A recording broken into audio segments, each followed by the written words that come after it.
오늘 설교 말씀 제목을 신자의 존재 이유라고 했습니다. 우리 신자의 존재 이유는 무엇일까요? 우리는 왜 존재하고 있죠? 이 질문을 깊이 생각해 보고자 합니다. 신앙생활할 때 신자의 관점이나 자세에 관해서 한 가지 싸움이 있는데요. 우리 내적인 갈등이 있습니다. 그것이 뭐냐면 내가 주님을 위해서 존재하느냐 아니면 주님이 나를 위해서 존재하느냐의 싸움입니다. 머리로는 나는 주님을 위해서 존재해야 한다 라고 생각을 하면서도 마음속으로는 혹은 우리 실제 삶 속에서는 주님이 나를 위해서 좀 존재해 주셨으면 하는 그런 바람이 우리 마음 가운데 있습니다. 신자가 가지는 잘못된 관점과 자세는 기독교적인 모든 것을 동원해서 나를 증명해 달라 라고 하는 것입니다. 이게 잘못된 관점이죠. 예를 들면 이런 것입니다. 하나님이 다른 사람들보다 나를 더 특별히 사랑하시고 다른 사람들과는 달리 나를 특별히 대우하시고, 그리고 하나님이 다른 사람 말은 몰라도 내 말은 좀 잘 들어주시고, 그러므로 다른 사람들은 좀 가짜인 것처럼 보이지만 나는 진짜라고 하는 것을 하나님 증명해 보여주십시오, 드러내 주십시오 라는 마음이 우리 가운데 있습니다. 제가 20대 초반 때 군대를 갔는데, 전에도 한번 말씀을 드린 적이 있지만 방위로 갔습니다. 그런데 한 달 동안 방위 훈련을 받고 이제 보직을 결정을 해야 되는데 군종 목사님이 이제 저를 불렀습니다. 그런데 저만 부른 것이 아니라 신학생이나 신대원생들, 이렇게 군대 간 사람들이 그때는 굉장히 많아서 한 20명 정도가 되었습니다. 그래서 20명 정도를 한 사람씩 면접을 보고, 그리고 군종병을 한 명 뽑았습니다. 사실은 처음에는 안타깝게도 제가 군종병이 되지 않았습니다. 사람들이 다 얘기를 하더라고요. 군종병 되면 아주 꿀보직이라고, 편하게 군생활할 수 있다고 얘기를 했습니다. 그런데 처음에는 이제 저를 안 뽑아서 떨어졌나 보다 생각했는데, 훈련 한 달 정도 끝날 때쯤에 보니까 저를 군종병으로 뽑았다고. 그래서 제가 20명 중에 한 명 군종병이 되었습니다. 주변에 있는 그 같은 동료들이 진짜 잘 됐다, 편하게 군생활 하겠구나, 이렇게 얘기를 해줬습니다. 그리고 그 군대 교회에 갔더니 군종 목사님, 소령이신 그 군종 목사님이 하시는 말씀이, 원래는 다른 사람 한 명 뽑았는데, 이 사람은 사실은 낙하산으로 내려온 사람인데요, 이 사람을 뽑았는데 잠자다가 갑자기 꿈속에 101호 하는 소리가 들리더라.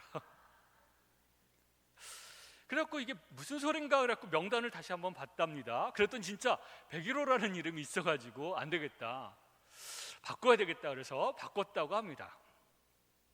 그 얘기를 들으면서 믿어야 될지 말아야 될지 모르겠지만 기분은 되게 좋더라고요. 그러면서 와, 하나님이 나를 굉장히 특별하게 생각하시나? 그 많은 신학생들 20명 중에 유독 나를, 심지어는 한번 뽑은 사람을 바꿔가지고 나를 갖다가 다시 뽑게 하시려고 꿈속에까지 나타나시고, 야, 대단한데? 뭐 이런 생각이 들었습니다. 우리 모두 다 이런 식으로 하나님 앞에서 특별 대우를 받고, 하나님이 나를 특별하게 사용하시고, 하나님이 나를 특별하게 높여주시고 하시면 참 좋겠다라고 하는 그 기대감이 있다는 것이죠. 그런데 제가 군종병으로 군생활을 하고 나니까 제가 그렇게 특별한 게 아니더라고요. 하나님께서 특별한 뜻이 있으셔서 저는 군종병으로 1년 6개월 동안 훈련을 시키시고, 그러니까 제가 깎아지고 다듬어져야 될 부분이 군종병을 해야만 되는 어떤 부분들이 있었던 것이죠. 또 다른 신학생들은 다른 병과에서 하나님이 훈련시키실 것이 있으셔서 그렇지, 특별히 나만 특별해가지고 그렇게 뽑은 것은 아니라고 하는 것을 나중에 깨달았습니다.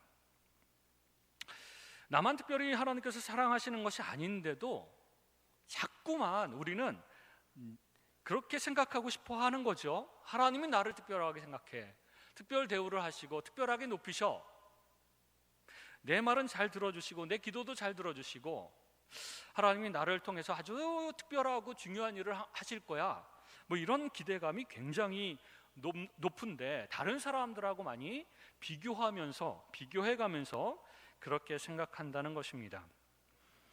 왜 나에게만 이런 불행한 일이 닥치나요? 라고 생각하는 것도 문제지만, 나를 높이시고 나를 드러내시니 나는 다른 신자들보다 더 특별하구나 라고 생각하는 것도 사실 틀린 생각이고 문제라는 것입니다.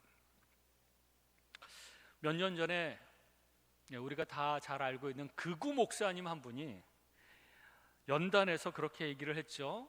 하나님은 내 기도를 다 들어주시고 심지어 내가 하나님 꼼짝 마 그러면 다 들어주신다. 뭐 이렇게 생각하는 건 개인의 자유이긴 하지만 하나님은 결코 그렇지 않다는 겁니다. 제가 영적 사역을 하는데 어느 교회에서 사역을 한 5, 6년 정도 함께 사역한 적이 있습니다. 은사들이 굉장히 많이 신유의 은사나 예언의 은사나 뭐 이런 것들이 많이 나타났던 그런 교회였는데, 그 교회 목사님들과 함께 우리나라 전국적으로 하는 그런 집회들도 많이 쫓아다니면서 참여를 했습니다. 외국에서 목사님들도 굉장히 많이 오시고 은사가 있고 신령하다라고 하는 그런 분들이 많이 오셔가지고 얘기를 합니다. 근데 그런 목사님들도 좀 전에 얘기했던 극우 목사님처럼 그런 발언들을 서슴없이 얘기하시는 것들을 많이 듣고 실망한 적이 있습니다. 그 목사님들이 한결같이 얘기하는 것이, 하나님은 특별히 나에게 기름 부으셨고 특별히 내 기도를 다 들어주시고 기적과 은사를 행하도록 능력을 주셨고 뭐 이러면서 쭉 얘기를 하는데, 처음에는 이야 대단하시다, 참 신령하신 분이시구나 이런 생각을 했지만 나중에는 그게 얼마나 교만한 것인지를 깨닫게 되었습니다. 그 중에 캐나다에서 오신 아주 신령한 목사님이었는데, 나중에는 그 소아성애라고 아시죠? 어린아이들과 특별히 이제 어린 남자아이들과 동성애를 하는 그런 것으로 아주 미국에서 아주 떠들썩하게 있었던 그런 모습으로 전락을 했고요. 또 다른 분들도 마찬가지입니다. 겉으로 보기에는 신령하다고 생각을 하고 본인도 그렇게 얘기를 하고 자기는 특별하다라고 얘기를 하지만 실제로는 오히려 그 덫에, 교만한 덫에 빠져서 그렇게 몰락해버리고 마는 그런 예가 참 많이 있습니다. 오늘 본문에서 사도 바울이 잡혀서 로마로 이송되어 간 후에 두 파벌이 생겼습니다. 한 파벌은 그동안 사도 바울이 전도하고 활동하는 데 대해서 못마땅해 했던 바울 반대파였습니다. 이 바울 반대파 사람들은 하나님이 바울을 처음부터 사도로 세우시지 않았다고 주장을 했고, 그리고 하나님이 바울을 사도로 인정을 했다면 왜 복음을 마음껏 전하도록 하지 않고 감옥에 가둬두셨겠느냐라고 주장을 했습니다. 그러므로 바울이 잡혀 있을 때 자기는 더 활동적으로 일을 함으로써, 봐라 바울은 가짜고 우리는 진짜다, 그래서 하나님이 이렇게 복음을 전할 활동을 자유롭게 할 수 있도록 우리를 잡아넣지 않으시고 마음껏 복음을 전하고 그리고 열매를 많이 맺게 하신다, 저 사도 바울은 가짜니까 하나님이 감옥에 집어넣으셨다, 이렇게 생각하고 주장하는 사람들이 있었습니다. 그런 파벌이 하나 있고, 또 다른 파는 뭐냐면, 그렇지 않다, 사도 바울은 진짜 사도다, 예수님을 직접 만났던 사람이고, 사도 바울이 시위대 안에 갇혀 있었는데 시위대는 로마의 최정예 부대이고, 그리고 황제의 최측근 귀족들의 자제가 소속된 부대였습니다. 그리고 그 부대원들이 교대로 돌아가면서 바울을 감시하고 있을 때 바울은 이들에게 복음을 전할 수가 있었습니다. 계속 보초를 쉬고 있으니까 몇 시간 동안 복음을 전해도 가만히 듣고만 있어야 되는 것이죠. 근데 그런 사람들이 다 귀족들의 자제들이었습니다. 그래서 또 사도 바울 선생님이 잡혔으니 우리가 그 뒤를 잇자 이쪽의 그룹의 사람들이 더 열심히 복음을 전했습니다. 그러므로 바울이 감옥에 갇힌 것이 복음의 진보를 위해서 의미 있는 일이 된 것이죠. 경쟁과 질투 속에서 복음을 전했던 이 파벌이 있었고, 아니다 그러면서 바울을 변호하면서 막 이렇게 했던 그룹이 있었습니다. 그런데 바울의 고백을 한번 들어보십시오. 사도 바울의 대답은 선한 동기로 복음을 전하든 투기와 분쟁으로 하든 그리스도가 전파되는 것이니 나는 기뻐한다.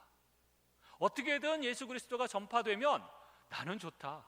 내가 비록 감옥에 갇혀 있을지라도 예수 그리스도가 전파된다면 나는 기꺼이 감옥에 갇히겠다. 그러나 예수 그리스도가 전파되기 위해서 내가 풀려나는 게 좋으면 나는 기꺼이 그렇게 하겠다.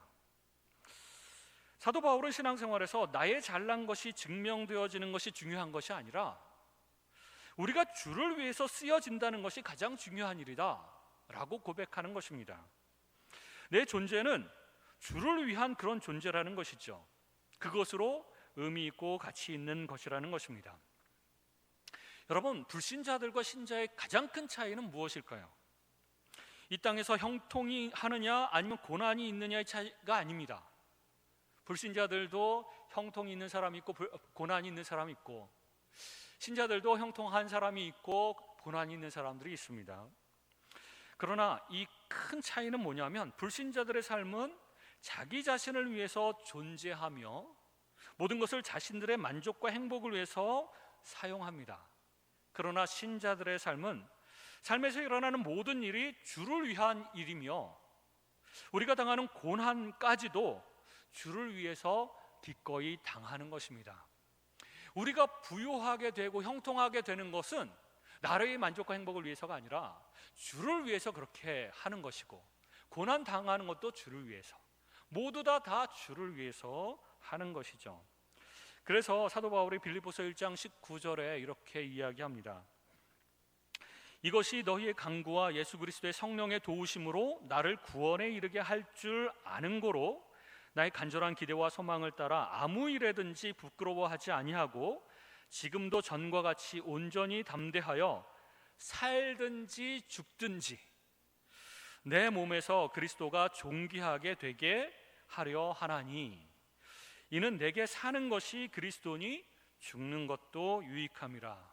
내가 살아가는 이유도 예수 그리스도 때문이고 죽는 것도 예수 그리스도 때문이니 그조차도 유익하다라고 고백하고 있는 것입니다. 여러분, 우리가 다 신자라면 바울과 같은 마음으로 살아가야 되는 것입니다. 살든지 죽든지 내 몸에서 그리스도가 존귀히 되는 것 외에는 나는 관심이 없습니다 라고 하는 마음이 없다면 사실은 진정한 신자라고 할 수 없는 것이죠. 사실 사도 바울의 소원은 빨리 죽어서 하늘나라에 가서 주님을 만나는 것이 정말 강하게 바라는 소망이었습니다. 빨리 어떻게든지 빨리 죽어서 천국 가는 것이 바울의 소망이었습니다. 그러나 그가 이 땅에 머물러 있는 이유는 주님께서 가지고 계시는 구원 사역에 동참하기 위해서입니다. 그래서 빌립보서 1장 22절에 보면 그러나 만일 육신으로 사는 이것이 내 일의 열매일진데 무엇을 택해야 하는지 나는 알지 못하노라. 내가 그 둘 사이에 죽음과 삶 그 사이에 끼었으니 차라리 세상을 떠나서 그리스도와 함께 있는 것이 훨씬 더 좋은 일이라. 그렇게 하고 싶으나 내가 육신으로 있는 것이 너희를 위하여 더 유익하리라. 하나님께서 주신 사명이 있고 또 복음을 듣지 못한 사람들이 많으니 내가 사실 빨리 죽어서 영광스러운 하나님 나라에 가고 싶지만 그러나 너희를 위하여 또 하나님이 주신 사명을 위하여 내가 이 땅에 남아있겠다, 이렇게 고백하는 것입니다. 내가 특별하고 유능하기 때문에 내가 없으면 안 되니까, 나만이 이 사역을 잘할 수 있으니까 이 아니라 하나님이 시키셨으니까, 하나님을 위해서라면, 하나님의 영광을 위해서라면 난 죽어도 좋고 살아도 좋고 다 좋다, 이렇게 이야기하고 있는 것입니다. 또 나의 만족과 행복을 위해서 하는 것도 아니죠.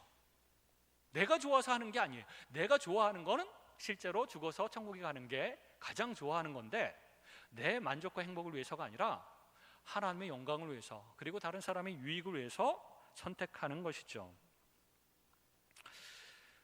주님께서 그러기를 기뻐하시기 때문에, 그리고 그 일에 나를 쓰고자 하시기 때문에 이 일을 하는 것이며, 하나님의 영광과 너희의 유익을 위해서 이 일을 하는 것이다, 이렇게 사도 바울은 고백하고 있는 것입니다. 심지어 내가 고난을 당하더라도 주를 위해서 이 복음 사역을 감당할 것이다. 내 존재는 그러므로 내 만족을 위한 것이 아니라 주님을 위한 것이고 하나님의 영광을 위한 것이다.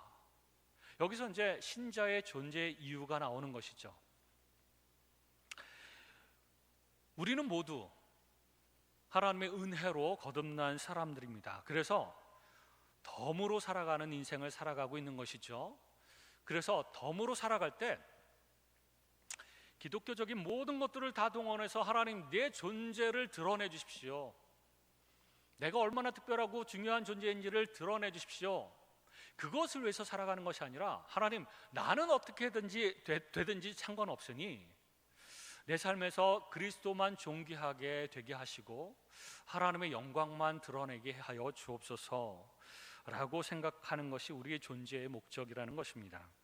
로마서 14장 7절에 보면 또한 사도 바울이 말하기를, 우리 중에 누구든지 자기를 위하여 사는 자가 없고 자기를 위하여 죽는 자도 없도다. 우리가 살아도 주를 위하여 살고 죽어도 주를 위하여 죽나니 그러므로 사나 죽으나 우리가 주의 것이로다.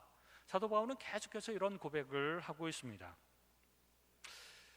여러분, 우리 자신을 한번 돌아볼까요?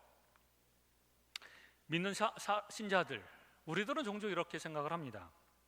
나는 이것이 믿음이라고 생각한다. 이렇게 살아가는 것이 믿음의 방식이라고 생각한다. 이것이 더 중요하다고 생각한다. 뭐 이런 생각들을 참 많이 하면서 서로 다른 잣대를 가지게 되죠.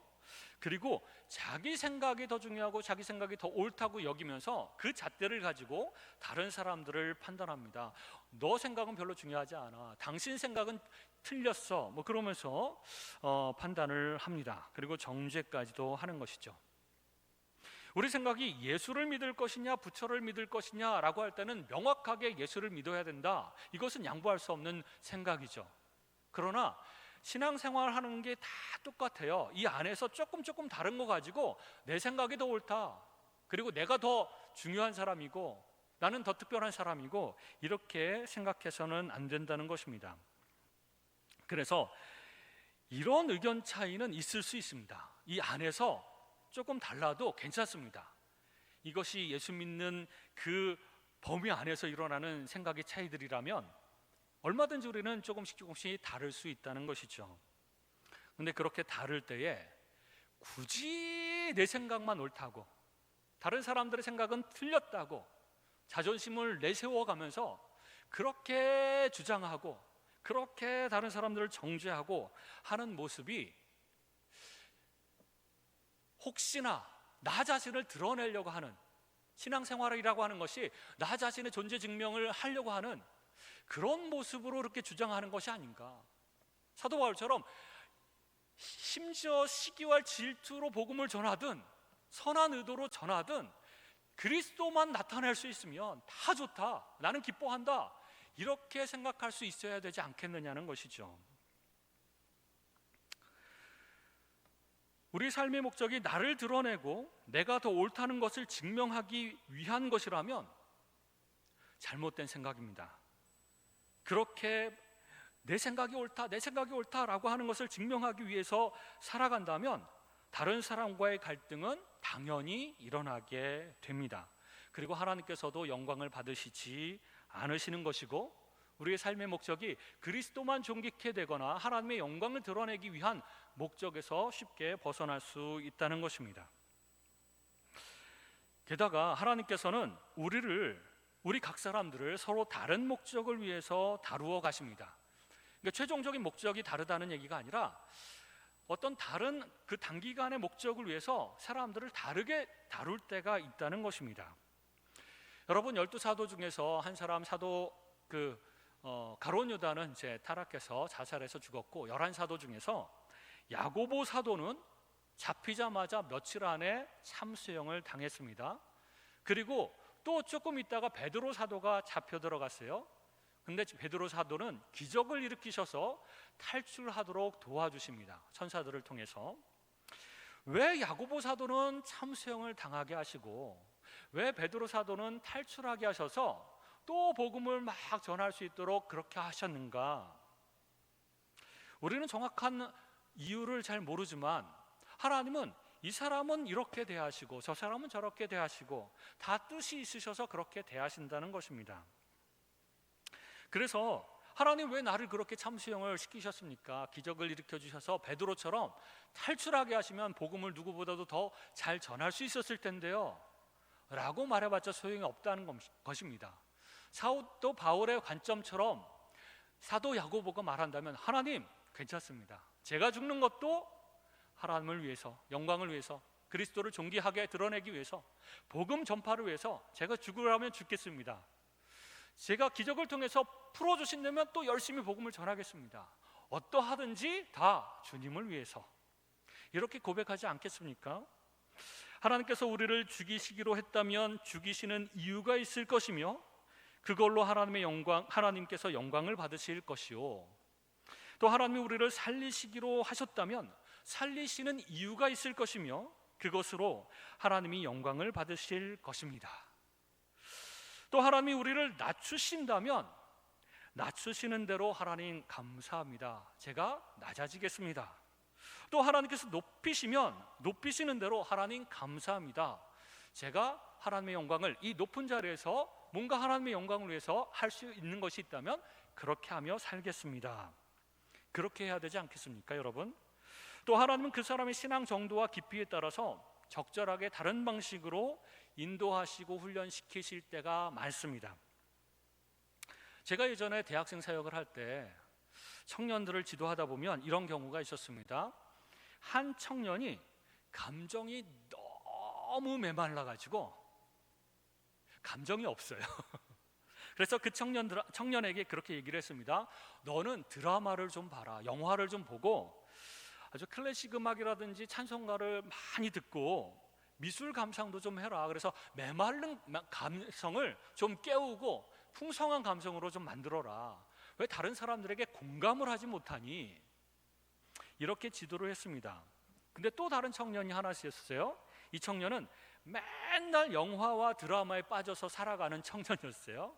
그래서 이 청년에게는 너는 드라마를 좀 보지 말고 좀 줄이고 영화도 좀 줄이고 뉴스를 좀 보도록 해라. 그리고 기독교 서적도 좀 보고, 그래서 세상 돌아가는 모습들 보고 인간의 어떤 본질적인 것들을 보고 좀 너무 이렇게 영화 드라마에만 빠지지 말고 거의 줄이고 이런 걸 좀 해라 라고 했습니다. 이 친구하고 이 친구한테 이렇게 지도하는 모습이 다르죠. 요구하는 것이 달랐습니다. 그랬더니 제3의 청년이 그 얘기를 가만히 듣다가 목사님, 드라마를 보란 말인가요? 보지 말라는 말인가요? 이렇게 질문을 했어요. 아직도 무슨 말인지 모르는 겁니다. 그러니까 어떤 사람을 하나님께서는 지도하실 때 이게 한쪽으로 너무 치우쳐서 균형이 안 맞고 뭔가 잘못되어 갈 때 너는 이쪽으로 해라. 또 이 사람은 반대 요구를 하실 때가 있다는 겁니다. 내 만족을 위해서 살면 우리 인간들은 항상 한쪽으로 치우치기 마련입니다. 왜 그럴까요? 내 만족과 행복을 위해서 살면 내가 좋아하는 것만 하기 때문에 그렇습니다. 그러니까 균형을 잃어버리기가 쉽죠. 하나님의 나라와 하나님의 영광을 위해서 살면 내가 하기 싫은 것도 해야 되고 견디라면 견뎌야 되고, 그러면서 내가 훈련받지 않았던, 다듬어지지 않았던 부분들도 하나님께서 다듬어 주시고 훈련시켜 가면서 균형을 잡아갑니다. 그런데 내 만족과 행복을 위해서 살면 내가 좋아하는 것만 하기 때문에 균형이 무너지고 내 삶도 하나님께 영광을 돌며 살고 다른 사람들의 유익을 위해서 살기보다는 내가 좋아하는 것만, 내 만족과 행복만을 위해서 그렇게 살게 되기 때문에 위험한 것입니다. 드라마를 보는 것도 주님을 위해서 해야 되고, 뉴스를 보고 세상을 돌아가야 하는 것을 아는 것도 주님을 위해서 해야 되는 것이고, 음식을 많이 먹어야 하는 사람도 있고 주님을 위해서 음식을 절제해야 하는 사람도 있습니다. 주님을 위해서 운동을 더 많이 해야 하는 사람도 있고, 어떤 사람은 주님을 위해서 운동을 좀 줄여야 하는 사람들도 있습니다. 또 어떤 사람은 주님을 위해서 돈을 열심히 벌어야 하는 사람도 있고, 또 어떤 사람은 이제 돈 버는 걸 좀 줄이고 교회 봉사를 더 많이 해야 하는 사람들도 있습니다. 이 모든 것이 다 주님을 위해서, 하나님의 영광을 위해서 우리가 그렇게 선택을 하고 해야 되는 것이죠. 말씀을 맺겠습니다. 신자들의 존재 이유는 무엇인가요? 첫 번째는 내가 남보다 잘났다는 것을 증명하는 것이 내 삶의 존재 이유가 돼서는 안 됩니다. 성경이 신자에게 그런 것을 요구하지는 않습니다. 오히려 하나님을 높이고 드러내야 하는 것이죠. 그것이 우리의 존재 이유가 되어야 합니다. 그러므로 우리는 서로 비교하며 나를 드러내는 데에 힘을 낭비해서는 안 됩니다. 두 번째, 내가 원하는 것을 통해 내 만족과 행복을 추구하는 것이 우리의 존재 이유가 돼서는 안 됩니다. 살든지 죽든지 내 몸에서 그리스도만이 존귀히 되는 것이 내 존재 이유가 되어야 합니다. 세 번째, 내가 옳다는 것을 증명하는 것이 나의 존재 이유가 돼서도 안 됩니다. 나도 상대방도 각각의 믿음으로 주를 위하여 하는 것이라면 주님 안에서 크게 벗어나지 않는 한 모두 다 옳을 수가 있습니다. 나만 옳은 것이 아닐 수가 있다는 것입니다. 그러므로 먹든지 마시든지 무엇을 하든지 다 하나님의 영광을 위하여 한다면 모두 다 옳은 삶의 방식일 수 있으므로 우리는 서로를 인정해 주어야 합니다. 물론 때로는 아까 바울 반대파처럼 시기와 질투심으로 그렇게 복음을 전하는 사람들이 있을 수 있습니다. 그래서 너 잘못된 동기를 가지고 그렇게 하는 거야 라고 지적하고 싶은 마음이 우리 속에 들어요. 그러나 사도 바울처럼 어쨌든 시기와 질투로 바울을 반대하는 마음으로 복음을 전한다면 그것이야말로 나 기쁘다. 그리스도가 존귀하게 될 수 있으니까 복음이 전파될 수만 있다면 나는 기뻐한다. 그래 너 열심히 더 해라. 이렇게 마음을 이렇게 먹고 다른 사람을 품어줄 수 있는 그런 마음이 되어야 된다는 것입니다. 물론 이게 쉬운 일은 아닙니다. 사도 바울처럼 그렇게 마음 먹기란 쉽지 않습니다. 그러나 우리가 잊지 말아야 될 것은 내가 무슨 생각을 하든 무슨 말을 하든 무슨 행동을 하든 어떤 결정을 내리든 하나님의 영광을 위하여, 왜냐하면 내 삶의 존재가 하나님의 영광을 위해서 존재하기 때문에 나는 어떤 것을 하든 하나님의 영광을 위하여 그렇게 하겠다고 다짐하며 주님 안에서 그렇게 삶을 살아가시는 저와 여러분이 되시기를 주님의 이름으로 축원합니다. 기도하겠습니다.